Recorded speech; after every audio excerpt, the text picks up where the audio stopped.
Hey everyone, welcome back to the channel. I appreciate clicking on that video as always. And I have to say I'm excited about today's video because I'm going to be trying two fragrances that I just recently picked up from the Perfume Spot. I did a video, a tiny little bit of a haul video, sharing that site with you guys and blind buying essentially two fragrances. I'm excited to try them because one of them actually is hyped. I have heard quite a bit about that one actually. The other one, not so much. It's not talked about as much, but based on the notes that I looked at, it looked really interesting, so I'm excited to try that as well. If you did not see that video, the two fragrances that we're talking about are Dunhill, and this is called Egyptian Smoke. Now, this is from their signature collection, and I'm excited to try this because it's different. The notes look interesting. And the other is Lattafa Asad, which a lot of you guys love, and this one gets compared to Dior Sauvage Elixir.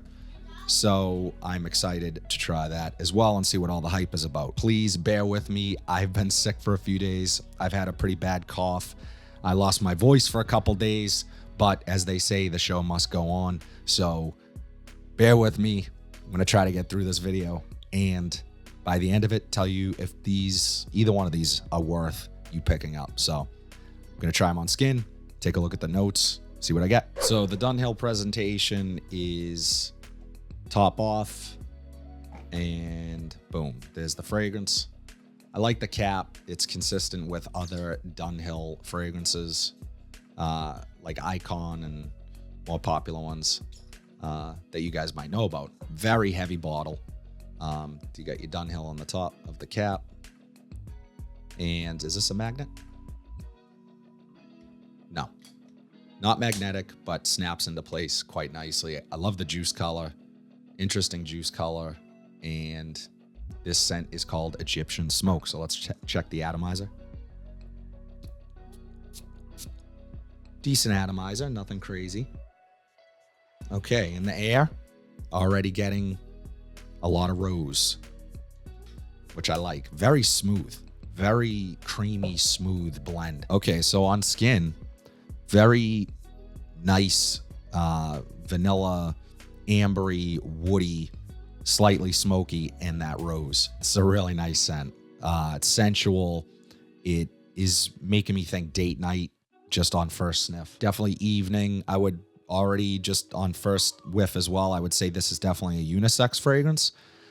Maybe leaning masculine because of those woods. This is a really nice rose fragrance. I like rose personally. I have another rose fragrance that I would say is rose dominant, and that's Bond No. 9 New York Amber, which I really enjoy. I love that scent. It reminds me slightly of that. This is way smoother than that scent. It's not, doesn't project as heavy.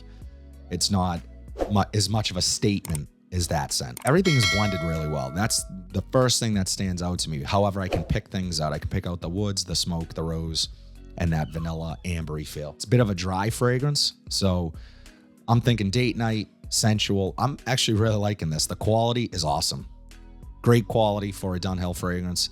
Normally, a lot of their stuff, it ends up very inexpensive, cheapy territory. This was a little more. This was closer to $60. I'll be sure to link both of these fragrances in the description down below so you can take a look at the Perfume Spot. It's one of my favorite discount fragrance websites to use, and they usually have stuff there that is incredibly priced, super competitive with all the best online discounters you're going to be able to find. So far, liking this one. I'm going to let it sit on skin. Let's take a look at the notes really quick. So the notes for Egyptian Smoke from Dunhill.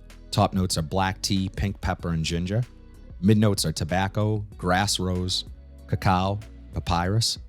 And the base notes are vanilla, tonka bean, palo santo, and patchouli. This has a really nice steady base of woods. And I know it says palo santo is in the base of this. I don't know if I'm specifically smelling Palo Santo. It comes across as more of a creamy sandalwood or maybe even some cedar, but it also adds this smoky edge to it that's really enjoyable and making this a more well-rounded scent.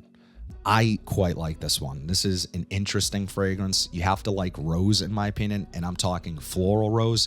This is not a jammy rose. This is not a sweet rose. It's getting sweeter as it's sitting on my skin, but I think that's coming more from the vanilla than the rose here. Overall, really impressed with this one. I'm going to let it sit on my skin for a little bit. I'm going to bust open the Asad, try that, and then I'll go back and see how this has changed. So the box for Asad is really not worth showing, in my opinion. Just a normal, typical cardboard box that a fragrance would come in. But the box, well, wasn't expecting that to move. This slides off, so you don't need to keep it on there if you don't want to. It's just cheap plastic anyways, very thin, kind of like a kid's toy or something. So that is the bottle. And actually, it might be easier to take off, because if you're holding on to this and then try to pull the cap off, this might end up flying off. So that's kind of annoying. I don't know why they would do that, but for the purpose of the video, I'm going to leave it on there. Let's check out the atomizer. Overall, the bottle feels pretty heavy in hand. So this one was dirt cheap. This was like 20 bucks on Perfume Spot. Okay, in the air, definitely getting blue shower gel type vibes. Okay, so immediately, I have to be honest, I'm not quite getting Dior Elixir. Now, I know a lot of you guys mentioned that the opening of this scent can take a little bit. So 10 minutes or so, let it settle down. On my skin, it is coming across really synthetic. However, that doesn't mean anything. All that means is that, you know, I've smelled super synthetic fragrances in the opening, last 10 minutes, and then they become amazing scents that last all day. So this just might be one of the caveats to buying a more inexpensive fragrance that performs. I'd be curious to see how this dries down, so I'm going to give it a minute and just keep smelling it. But off skin, I'm definitely picking up the sweetness, that there's a slight greenness to it. It's giving me a slightly bubbly, sort of effervescent vibes to this. Mixed with that sweetness, it's almost like a Coca-Cola. It has this soda type vibe to it. Soda pop. It is getting better though.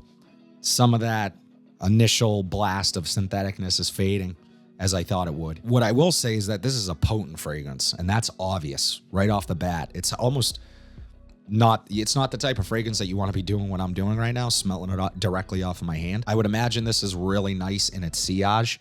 You don't need a lot of sprays of this. I already know that right off the bat. But it's nice, and I am picking up some of that Dior Sauvage Elixir vibe, that sweetness, that sort of syrupy sweetness that scent has, that almost resinous feel I'm getting in here. Vanillic also. So it's almost like a vanilla Coca-Cola with a little bit of aromatics.